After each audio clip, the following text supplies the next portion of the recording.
This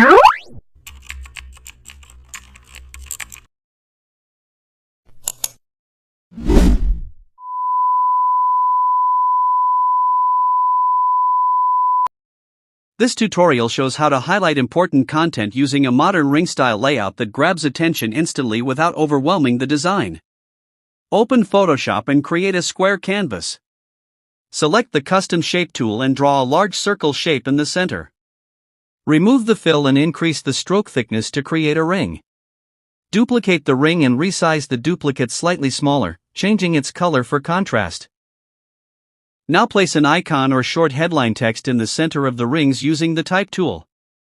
Around the ring, add small dot or mini circle shapes to represent key features.